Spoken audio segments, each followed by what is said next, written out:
Welcome to a new episode from English Plus Podcast. This is your host Danny, and today we're going to talk about architecture in the Prairie style and the work of the famous architect Frank Lloyd Wright.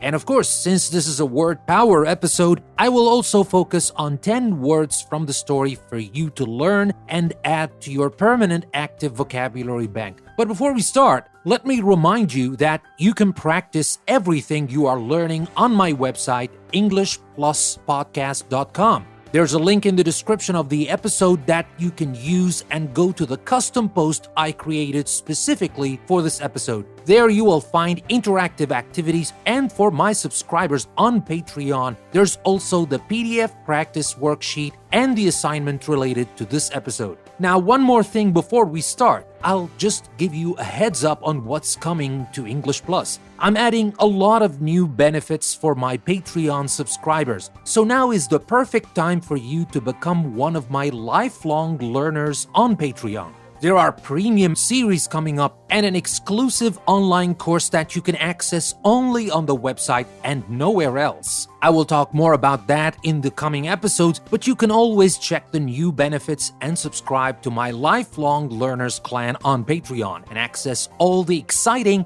and exclusive benefits coming your way starting this week. And now, let's start talking about the story we have for today, and it's about architecture and a very special architect, Frank Lloyd Wright. And along the way, we will add 10 new words to our vocabulary bank, and these words are reconcile, inextricably, emulate, dense, rail, aspiring, unprecedented, intrinsic, overt, and grotesque. And now, without further ado, let's learn more about architecture in the Prairie style.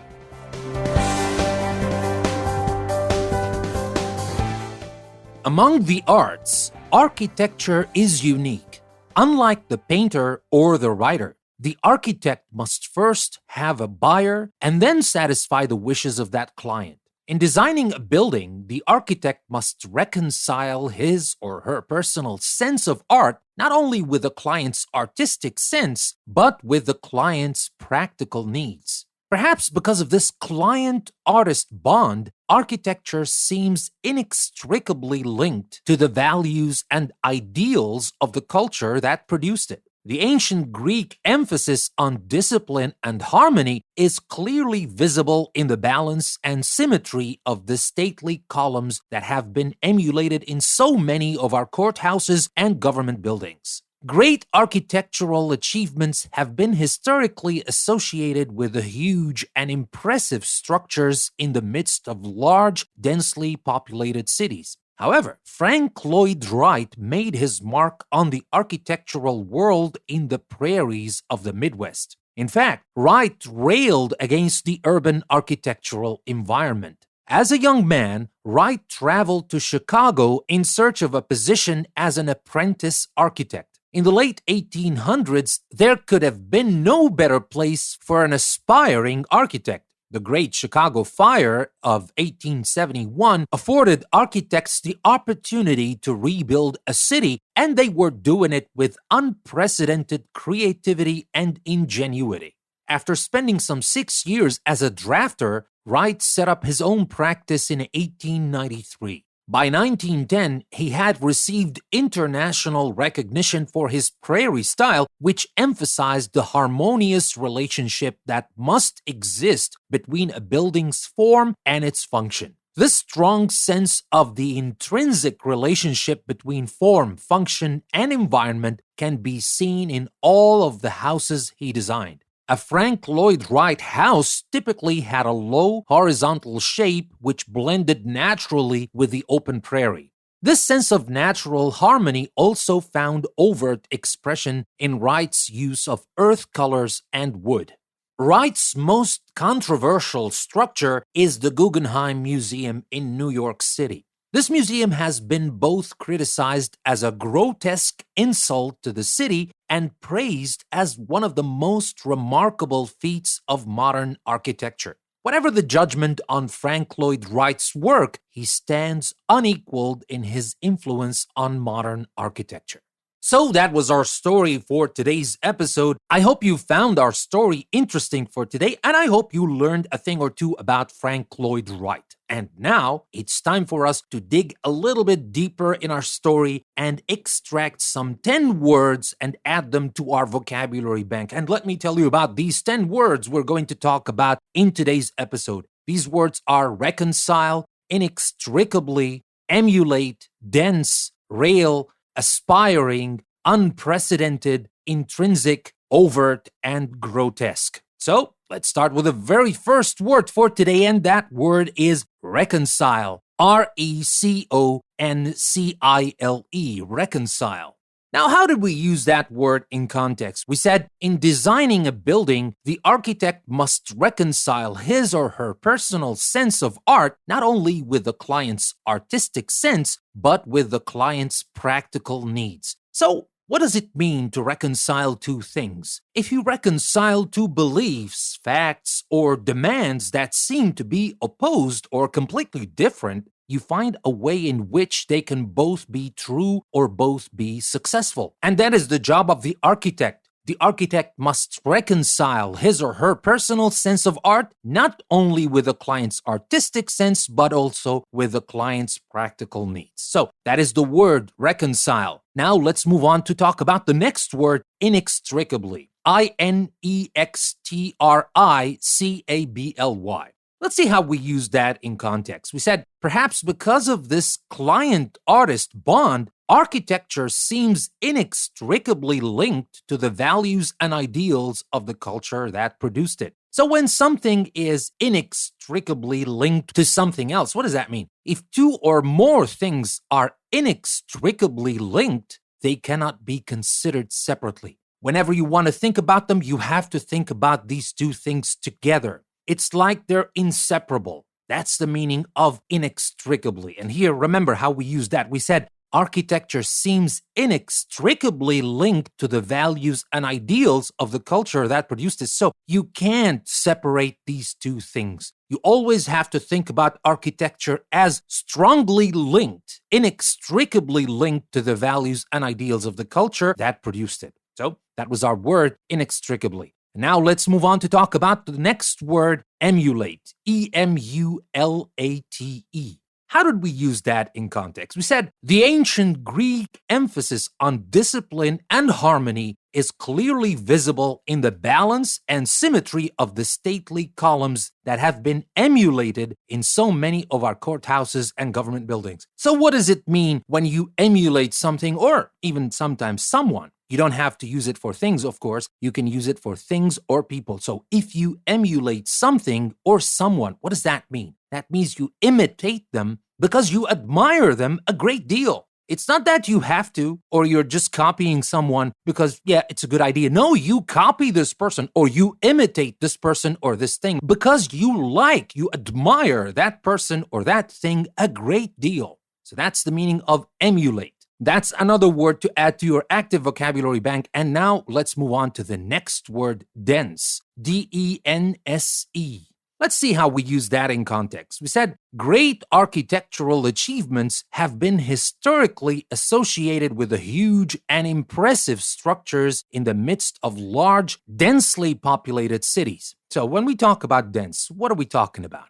Are we talking about a place with very few people or very few buildings or just the opposite? Well, something that is dense contains a lot of things or people in a small area. And if you live in a city, especially if you live somewhere downtown, you know exactly what that means. Especially if we're talking about a busy city. There's a lot of people. It is dense. So here, when we say densely populated cities, we're not talking about a city with a couple of thousand people. We're talking about millions upon millions of people living in a city, just like New York City, for example. So that is the meaning of dense. Something that is dense contains a lot of things or people in a small area. And that is another word for you to add to your active vocabulary bank. Now for the next word, rail. R-A-I-L. Now, you must know the word rail when we talk about trains and train tracks and stuff like that, the railway system. But here, we're going to use rail as a verb, not as a noun. So let's take a look at how we used it in context. We said, Frank Lloyd Wright made his mark on the architectural world in the prairies of the Midwest. In fact, Wright railed against the urban architectural environment. So he railed against, that's a verb. What does that mean? If you rail against something, you criticize it loudly and angrily. You complain about it. You attack it because you see that thing as wrong. And that is exactly what Frank Lloyd Wright thought of the urban architectural environment, so he railed against it. Remember, if you rail against something, you criticize it loudly and angrily. And that's another word. Now for the next word, aspiring.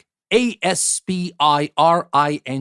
Let's see how we use that in context. We said, in the late 1800s, there could have been no better place for an aspiring architect. Now, that is especially because of the unfortunate Chicago fire, which kind of destroyed most of the city, and there was a great need for architects to rebuild the city. And since the city was kind of destroyed, architects could do whatever they wanted, and they were afforded unique opportunities to be as creative as they wanted to be. But here, let's get back to our word aspiring. When we talk about an aspiring person, what does that mean? Aspiring architect in our example here. If you use aspiring to describe someone who is starting a particular career, you mean that they are trying to become successful in it. Now, pay attention, not all aspiring people are going to be famous or even good, but they have what it takes to be successful. Now, of course, they have to work on it. They have to work hard to become successful. But if you want to think about a young person who is starting his or her career,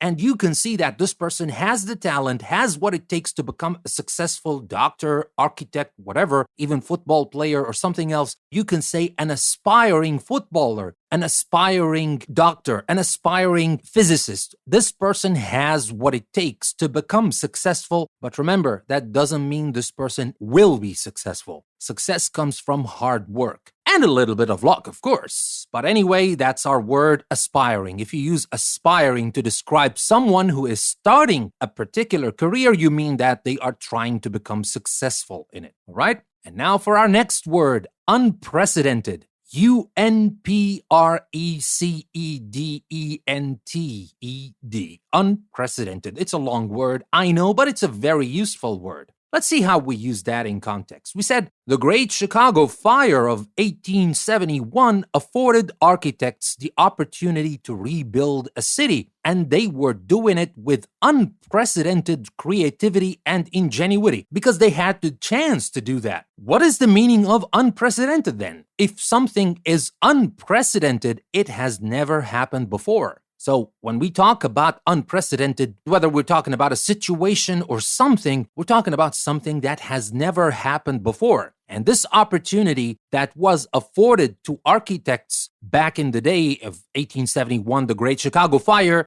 gave them the opportunity to use their talents and to rebuild the city with unprecedented, with unheard of, exceptional, new, unparalleled creativity and ingenuity. So that was our word, unprecedented. Now let's move on to our next word, intrinsic. I-N-T-R-I-N-S-I-C,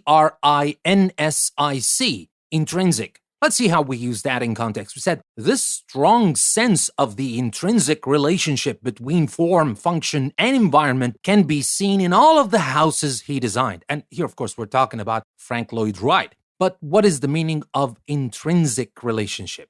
If something has intrinsic value or intrinsic interest, it is valuable or interesting because of its basic nature or character and not because of its connection with other things. So we're talking about something that is essential, that is real, that is central. The intrinsic relationship between form, function, and environment. That was something essential. That was something central that was there in the work, not because of other things, because of the essential relationship between form, function, and environment. And here, that's the meaning of the word intrinsic. And now we are left with two more words. Don't go away. They are very useful for your writing and speaking in the future. So don't go away. We're going to talk about overt and grotesque. And now let me start with the word overt. O-V-E-R-T, overt. How did we use that in context? We said this sense of natural harmony also found overt expression in Wright's use of earth colors and wood. Now here when we talk about an overt action or attitude, that means it is done or shown in an open and obvious way. You might have heard of the opposite word, covert.